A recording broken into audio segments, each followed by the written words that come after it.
when we did This Is Hell, we were like, well, if it's not broke, don't fix it. Went back to John Burke again, recorded it with him, sent it up to Donaldson. That one was even better. And we had changed the lineup, and we had some like better musicians in the band at the time and wrote better songs. And then we actually did the same thing for Coming Undone, but we didn't record that in Ohio. We still recorded it with John Burke. We recorded it down in Nashville. He had moved, and we played Guelph Death Fest. We were finishing up a headlining tour that we were doing with Forces and Alika with us. Nice. Actually, the first 2 times Alika went to Canada, we took them up there with us. And they're great dudes. I hope we get to tour with them again sometime soon. They're doing really great. How do you spell it? Is it Alika? It's Alukah. Okay. Oh. Yeah. I thought definitely check them out. Sounded familiar. Yeah, My bad. I thought that was pronounced Aluka. My bad. Man, you know how many different ways I've heard that. I've heard that. But that was a great tour, and so we were finishing that up, and that tour ended actually in New Haven, Indiana, near Fort Wayne. Yeah. And then we had like 3 days off until we had to be in New Orleans to meet up with the tour we did with Discarnate, Lorna Shore, and the Faceless. Yeah. And head out west. So we had been dropped by Unique Leader and didn't have a label, but we also didn't have a new album ready because This Is Hell had only been out for 6 months. Okay. Yeah. It came out in September, and we were no longer on the label as of like April. So right. It was like, okay, that was quick. And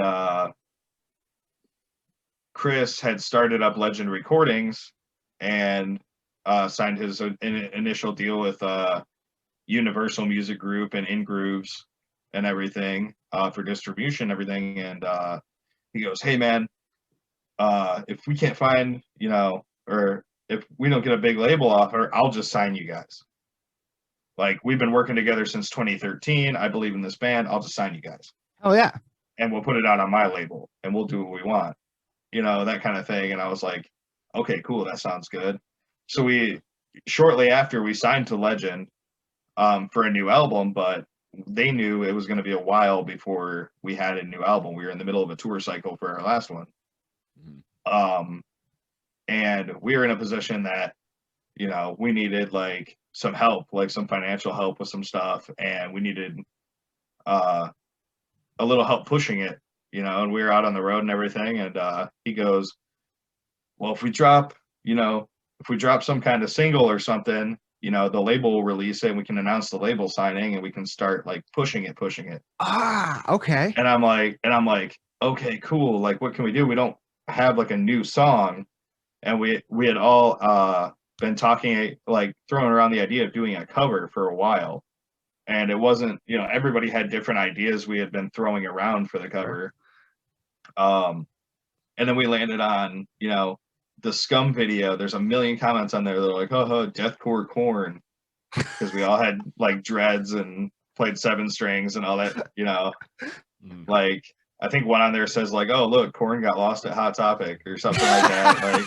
Like, there was like, there's about, like, if you read the comments on Scum, dude, they're hilarious. Like, a lot of people hated us on the Unique Leader channel. Like, but I mean, they have a very like tech deathy fan base overall, right. and Sure. we don't. Right, So, right, yeah. When they see a bunch of dudes playing, when they see a band that gets signed to Unique Leader and it's a bunch of dudes in makeup playing breakdowns, they got pissed. Yeah. So, which I think was a big contributor to us not being on that label long. Fair. But it just, I mean, I got no beef with the Unique Leader at all. It just wasn't a good fit. Right. For either of us. So, because anything we put out was immediately met with a bunch of hate. Right. From like the elitist like community of that. Yeah. And that is kind of the one thing that I've always seen from like they're like, I don't know, anytime it's like a pretty specific style and stuff, and like anything else is like what is this? Right. Like, kind of too different or too, you know, too much this or too much Yeah. that. Is this in One of those slam? scenarios where like if you sound like exactly what they want to hear, somebody else already did it and you suck because you ripped them off. And Yeah. if you don't sound exactly like that, then you suck because you didn't exactly do that. The elitist metalhead. Yeah. So if you came out after like 1995, you suck. Yeah. You know, as far as that goes. Yeah. Yeah. So like, and you know, I always hate when we get posted, you know, along in like those super death metal groups or like the super elitist like slam pages and stuff. Will share some of our stuff because, you know, I kind of like it because I get to sit there and read all the mean comments and laugh. But like at the same time, like I don't feel like it does anything for us. You know what I mean? Yeah. So we were like, let's do a Korn song. You know, let's record a Korn song, but make it like brutal. It is sick. And I do like that. we're like, well, what's one of the heaviest Korn songs?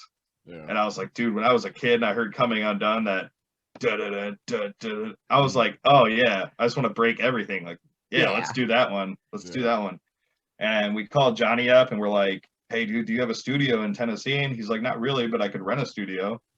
We're like, okay, you want to record this Korn cover for us? And he's like, yeah. So we went down and actually on our way from Indiana to New Orleans to meet up in between tours, we stopped in those off days and recorded that song. Wow.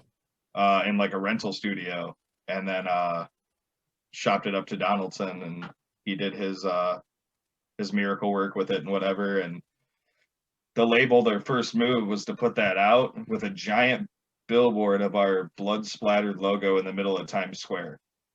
Wow. Was how we like debuted that song. Holy shit. And when I saw those pictures, I was like, whoa. Yeah. It was like a 100-foot billboard of just like the bloody logo in the middle of Times Square, people everywhere.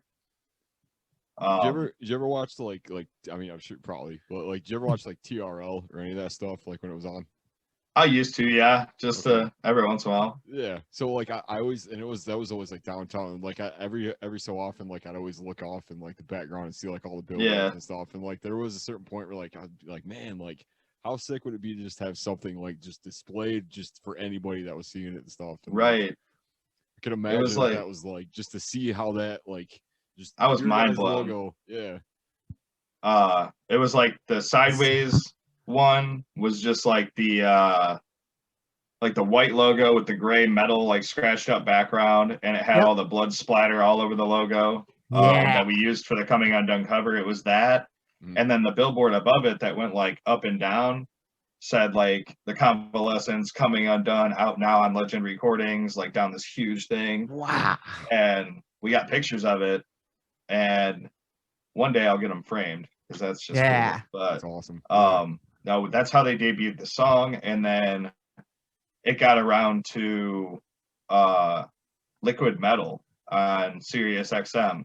Okay. And they started playing it on the like corridor of covers thing that they do. Yeah. And they started playing that, and then people started calling in and requesting it, and they've been playing that song almost every single day since it came out till now. So we didn't expect that either. Dude, because we didn't even send it to them.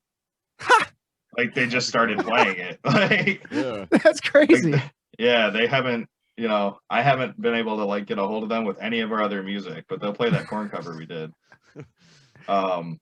So I mean, that was really cool to start getting. All of a sudden, one day I just got pictures from people all over the country of like their car stereo. And it was like the Convalescence Coming Undone. And I'm like, no way. Oh man. That was another just huge surprise to us that we didn't expect. What a great first reaction when you switch labels, like off the bat, like holy shit. And we had prepared it to play on this headline tour that we did for Halloween in 2018. It was us headlining with My Own Will, and A Feasting Beast was with us. Yeah. and we did like just down to Florida and like back up the East Coast. We played with Bury Your Dead at Harpo's on that tour. Oh yes. The Detroit Metal Festival or whatever. Yes, yeah. I think I was there actually. I might have been there. Yeah. Might have been there. And then we ended up the last date of that tour was in our hometown in Toledo. It was a small club. And we got rid of every single ticket, and it was sold out a week in advance for our Halloween night. And it was so cool to post, you know, a sold out hometown show. And that was our last show of the year that year. So it was like a big party. A bunch of people came out in costumes, you know, throwing blood everywhere inside this little dive bar, and like it was super wild, man. But it was great. Like some of the bands dressed up. At the time, My Own Will didn't have a bass player. It was just like it was on like a track. Oh, okay. And it was just the twins and Dave. Yeah. And they jumped up there, and for Halloween, we gave Icer a bass, and they let Icer stay up there the whole set and act like he was playing bass, and he was headbanging, like jumping around with My Own Will, and he wasn't even plugged in. Like he wasn't playing anything. And people were like complimenting him, like, dude, you're so sick at bass. I had no idea you could play. And we all just thought that was hilarious. That must have been so cool for him though. Yeah, he came off stage. He was all winded. He goes, I don't know how you guys do this every night. But no, it was a great show, and it was a lot of fun. A lot of friends came out and everything. And that's how we ended that year. And we immediately, the following winter is when we went up to Canada to record Making of, and record Monument of Misery. Making of was recorded there too, but we didn't do nothing with that because we were behind because of all the touring we did. Right.